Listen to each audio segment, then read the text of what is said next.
प्रिय मित्राणि नमः संस्कृताय। आपके अपने YouTube channel Sanskrit Sindhuja classes में आप सभी लोगों का हार्दिक स्वागत एवं अभिनंदन है। आज हम बाबूराम सक्सेना से भूमिका से वन लाइनर क्वेश्चन लेकर के आए हैं, जो आपकी TGT की परीक्षा की दृष्टि से बहुत महत्वपूर्ण है और सभी लोग वीडियो ज़रूर देखिएगा। तो इसके पहले 54 प्रश्न तक हो गया है, हम लोग प्रश्न संख्या 55 से आगे बढ़ेंगे। तो पहला प्रश्न है आज का, यड़ प्रत्याहार में कौन कौन से वर्ण आते हैं? सभी को बताना है। यड़ प्रत्याहार में कौन कौन से वर्ण आते हैं? तो य व र ला आते हैं। अगला प्रश्न है, इक प्रत्याहार में कौन कौन से वर्ण आते हैं? तो इक प्रत्याहार में ई उ री आते हैं। कितने वर्ण हैं? 4 वर्ण हैं। भले ही प्रश्न आप लोगों को सरल लग रहा होगा, लेकिन परीक्षा में सरल ही प्रश्न गलत होते हैं, इसलिए किसी भी प्रश्न को सरल ना समझें। सभी प्रश्न अपने आप में बहुत महत्वपूर्ण हैं। इक के स्थान पर यड़ का हो जाना क्या कहलाता है? तो ई है, जैसे ई उ री, तो इसके स्थान पर ई के स्थान पर या हो जाएगा, उ के स्थान पर वा हो जाएगा और री के स्थान पर रा हो जाएगा, री के स्थान पर ला हो जाएगा। तो क्या होगा? वह स्वर संधि होगा। इक के स्थान पर यड़ का हो जाना स्वर संधि कहलाता है। अगर यड़ के स्थान पर इक हो जाता है तो क्या कहलाता है? वह संप्रसारण कहलाता है। यड़ के स्थान पर इक का हो जाना संप्रसारण कहलाता है। से या है, या के स्थान पर ई हो जाएगा। वा है, वा के स्थान पर उ हो जाएगा। रा है, रा के स्थान पर री हो जाएगा। ला है, ला के स्थान पर ली हो जाएगा। तो ये क्या होगा? संप्रसारण होगा। अगला प्रश्न है, शारीरक भाष्य लिखा गया है। तो शारीरक भाष्य जो है श्री शंकराचार्य द्वारा लिखा गया है। शारीरक भाष्य शंकराचार्य द्वारा लिखा गया है। आप लोग सोचेंगे कि प्रश्न कहाँ से लेके आई हैं, तो ये भूमिका से लेकर के आए हैं। जो भी बाबूराम सक्सेना में दिया है वही लेकर के आए हैं, हम अलग से कुछ नहीं लेके आए हैं। तो ये दिया गया प्रश्न है। ये प्रश्न सभी परीक्षाओं की दृष्टि से महत्वपूर्ण है। UGC नेट हायर सभी परीक्षाओं के दृष्टि से बहुत महत्वपूर्ण है। पूछा जाता है शारीरक भाष्य किसके द्वारा लिखा गया है?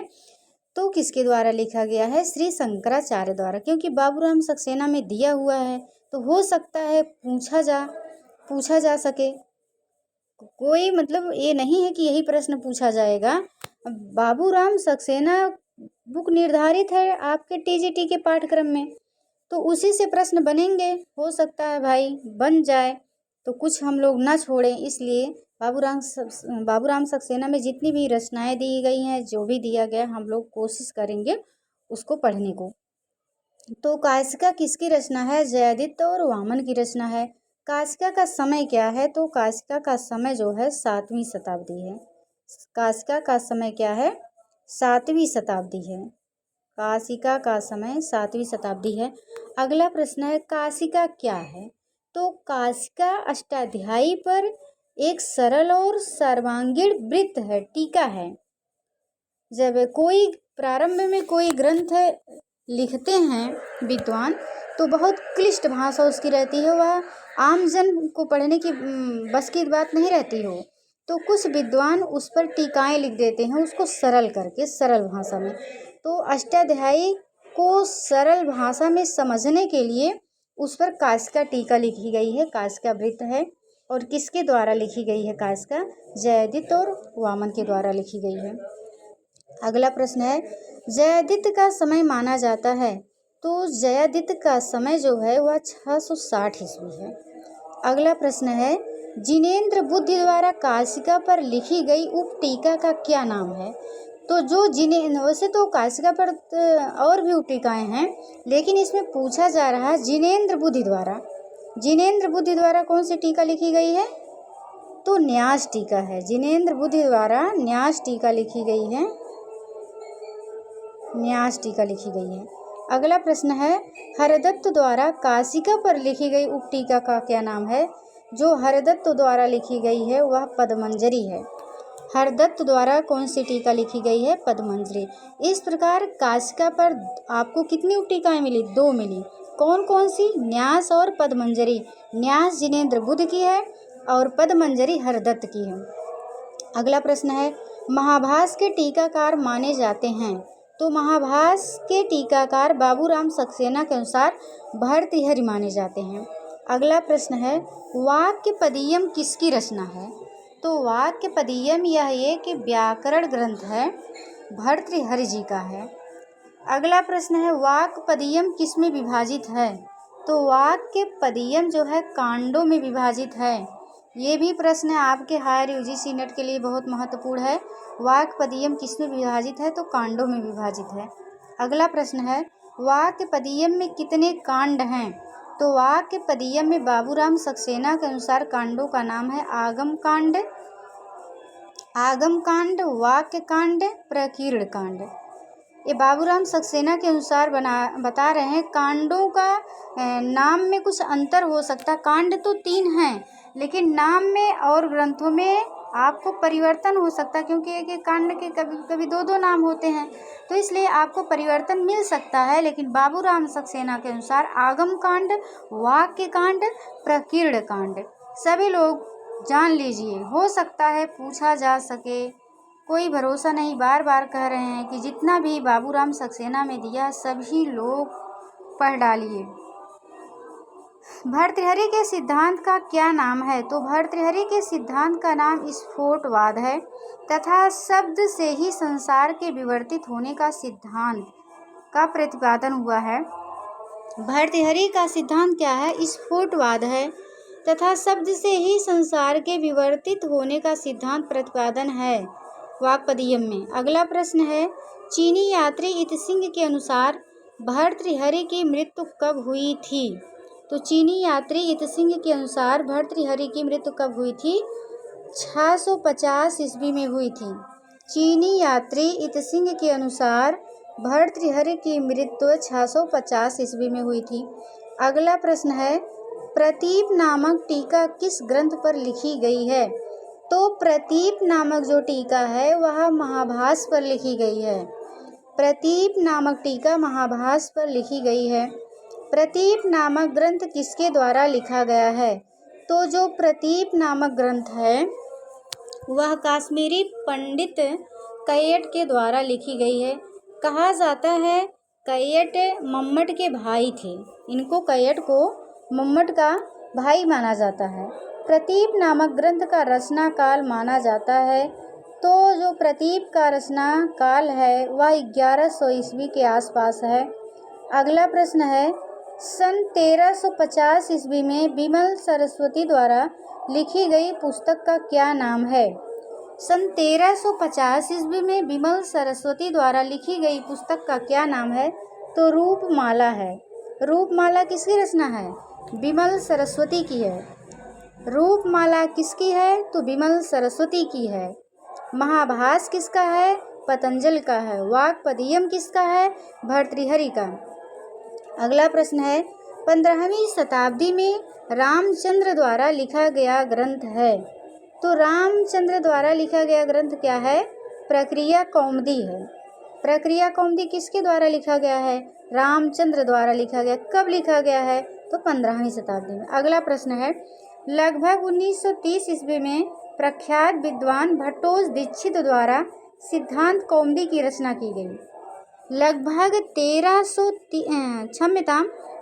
1930 ईस्वी में प्रख्यात विद्वान भट्टोज दीक्षित द्वारा सिद्धांत कौमुदी की रचना की गई, जो बहुत महत्वपूर्ण ग्रंथ है। यह बहुत लोगों में लोकप्रिय ग्रंथ है। इसका सब लोग अध्ययन करते हैं, सिद्धांत कौमुदी का। अगला है, बोपदेव ने मुग्ध बोध नामक ग्रंथ की रचना किए थे। तो पूछा जा सकता है बोपदेव ने किस ग्रंथ की रचना किए? तो होगा मुग्ध बोध। अगर पूछा जाए कि मुग्ध बोध नामक ग्रंथ की रचना किसने किया? तो बोपदेव ने किया था। बोपदेव की रचना का क्या नाम है? मुग्ध बोध। कातंत्र किसकी रचना है? तो कातंत्र सर्व शर्मा की रचना है। सर्व शर्मा की पुस्तक का क्या नाम है? कातंत्र है। अगला प्रश्न है, चंद्रगोमी के द्वारा कौन सा व्याकरण चलाया गया था? या वैसे ही आप वन लाइनर में आप बोल सकते हो कि चंद्रगोमी के द्वारा चांद्र व्याकरण चलाया गया था। चांद्रगोमी के द्वारा चांद्र व्याकरण चलाया गया था। रंगोज दीक्षित के पुत्र थे भट्टोज दीक्षित, यानी कि भट्टोज दीक्षित के पिता का क्या नाम था? तो रंगोज दीक्षित था। भट्टोज दीक्षित के पिता का नाम रंगोज दीक्षित था। भट्टोज दीक्षित के गुरु का क्या नाम था? तो शेष कृष्ण था। अगर पिता का नाम पूछा जाए तो रंगोज दीक्षित, अगर भट्टोज दीक्षित के गुरु का नाम पूछा जाए तो शेष कृष्ण। अगला प्रश्न है, भट्टोज दीक्षित अपने ग्रंथ सिद्धांत कौमुदी पर स्वयं किस नाम से टीका लिखी? तो बताइए। भट्टोज दीक्षित ने अपने ग्रंथ सिद्धांत कौमुदी पर स्वयं प्रौढ़ मनोरमा नाम की टीका लिखी है। भट्टोज दीक्षित ने अपने ग्रंथ सिद्धांत कौमुदी पर प्रौढ़ मनोरमा नाम की टीका लिखी है। अब यही 3 तरह से प्रश्न पूछा जा सकता है। पूछा जा सकता है कि प्रौढ़ मनोरमा किस ग्रंथ पर टीका लिखी गई है? तो सिद्धांत कौमुदी पर लिखी गई है।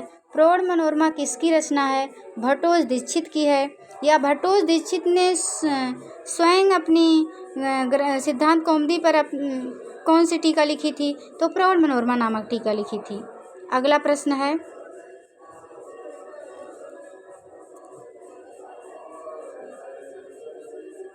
भट्टोज दीक्षित ने पाणिनि के अष्टाध्यायी पर शब्द कौस्तुभ नाम की विस्तृत व्याख्या लिखी। 84 है।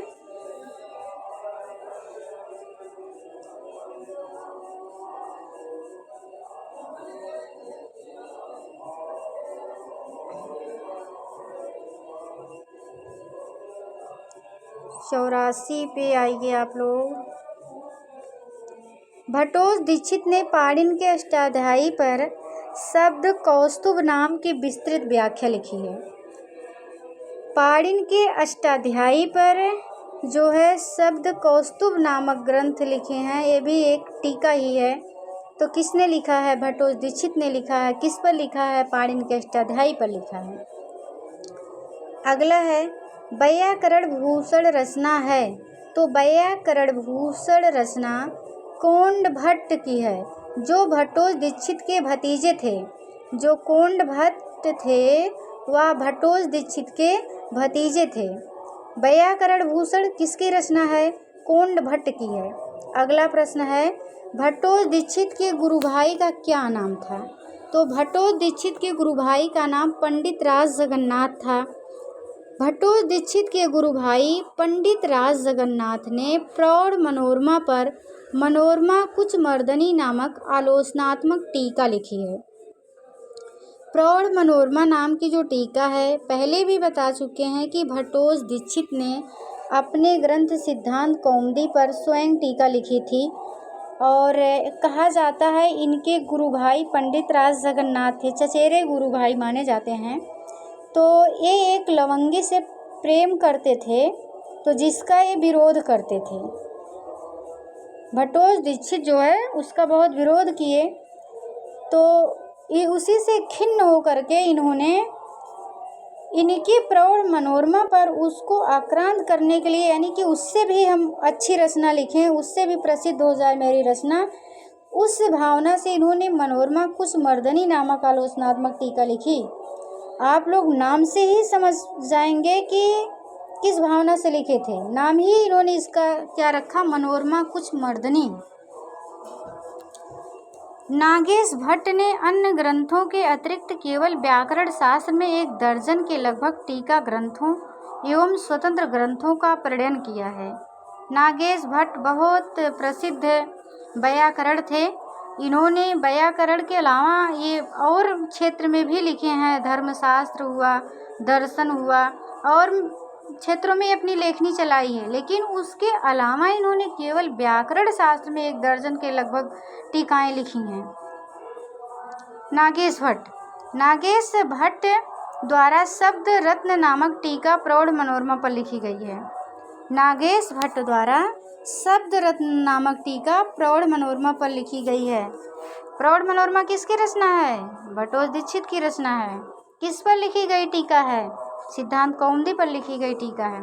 अगला है, बिस्मी नामक टीका शब्द कौस्तुभ पर लिखी गई है। अगर पूछा जाए शब्द कौस्तुभ पर कौन सी टीका लिखी गई है, तो बिस्मी नामक टीका लिखी गई है। अगला प्रश्न है क्या? व्याकरण सिद्धांत मंजूषा और शब्देन्दु शेखर और परिभाषेन्दु शेखर, ये तीनों बहुत प्रसिद्ध रचनाएं हैं। तीनों जो है नागेश भट्ट जी की रचना है।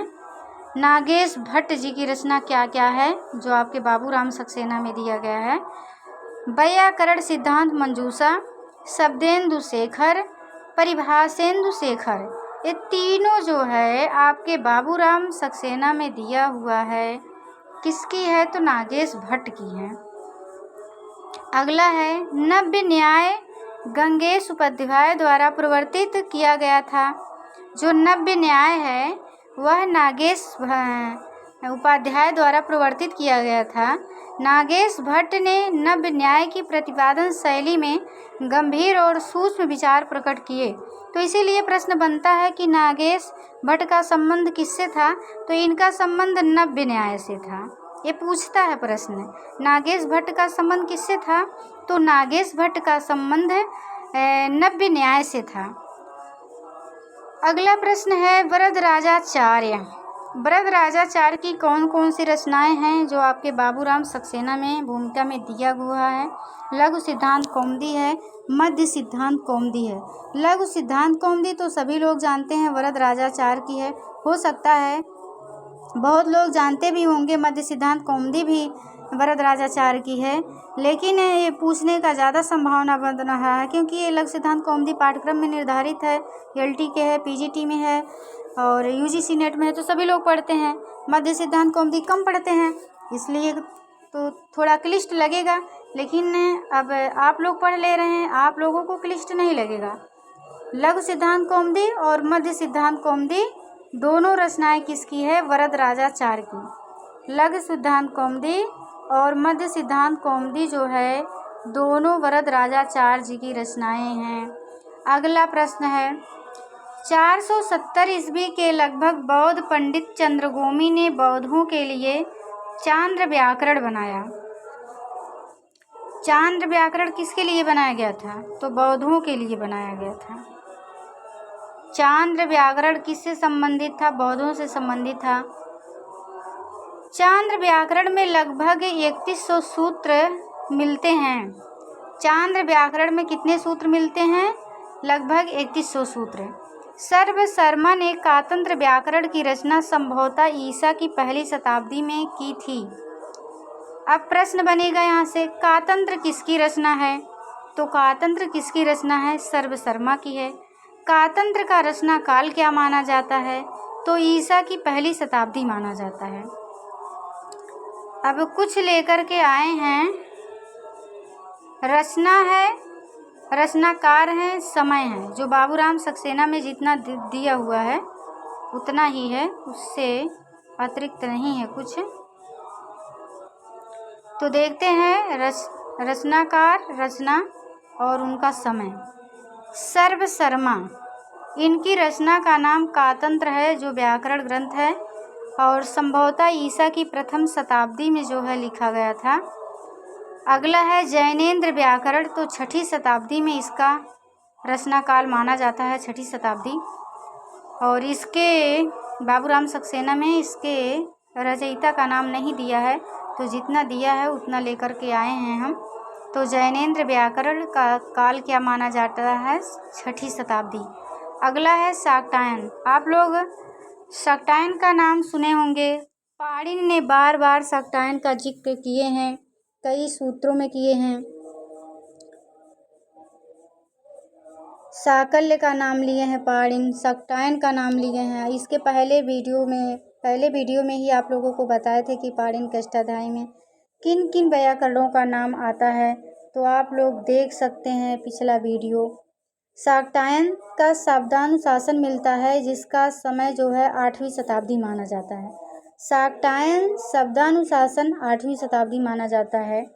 हेमचंद्र का भी शब्दानुशासन मिलता है जिसका समय 12वीं शताब्दी में है। हेमचंद्र का भी शब्दानुशासन मिलता है 12वीं शताब्दी में। अब प्रश्न पूछा जा सकता है कि शब्दानुशासन किसकी रचना है? ए दे देगा, शाक्टायन बी देगा, हेमचंद्र और सी दे देगा, उपयुक्त दोनों, डी दे देगा, इनमें से कोई नहीं। तो क्या होगा, सी हो जाएगा उपयुक्त दोनों। सारस्वत व्याकरण, सारस्वत व्याकरण मिलता है, इसके बारे में और जानकारी नहीं मिली है। केवल इतना ही है कि सारस्वत व्याकरण, तो इसमें 700 सूत्र का जिक्र किया गया है बाबूराम सक्सेना में। सारस्वत व्याकरण में कितने सूत्र हैं, तो 700 सूत्र हैं। बोपदेव का मुग्ध बोध है, जिसमें 1200 सूत्र हैं। जैमर व्याकरण है, इसका समय जो है 13वीं शताब्दी माना जाता है। और सौपद्य व्याकरण है, इसका समय 14वीं शताब्दी माना जाता है। सारस्वत व्याकरण पर 17वीं सदी में रामाश्रय ने सारस्वत चंद्रिका नाम की टीका लिखी है। केवल तद्धित का एकमात्र प्रत्यय बहुच है, जो ईसत समाप्ति अर्थ में शब्द के पहले जुड़ता है, जैसे बहुतृण। सभी लोगों को पता है कि उपसर्ग जो है शब्दों के पहले जुड़ते हैं और प्रत्यय क्या है, शब्दों के बाद जुड़ते हैं। प्रतीयते विधीयते इत प्रत्यय, प्रत्यय जो है शब्दों के बाद में जुड़ते हैं और उपसर्ग क्या है, आगे जुड़ते हैं। उपसर्ग शब्दों के पूर्व में जुड़ता है, प्रत्यय बाद में जुड़ता है, ये तो सभी लोगों को पता है। और ऐसे ही वीडियो पाने के लिए सभी लोग चैनल को सब्सक्राइब करें, वीडियो को लाइक करें, शेयर करें। और सभी का बहुत बहुत धन्यवाद इतना सहयोग देने के लिए, सभी को तहे दिल से शुक्रिया। आज के लिए बस इतना ही, मिलते हैं किसी दूसरे वीडियो में। नमः संस्कृताय, जय हिंद, जय भारत, वंदे मातरम।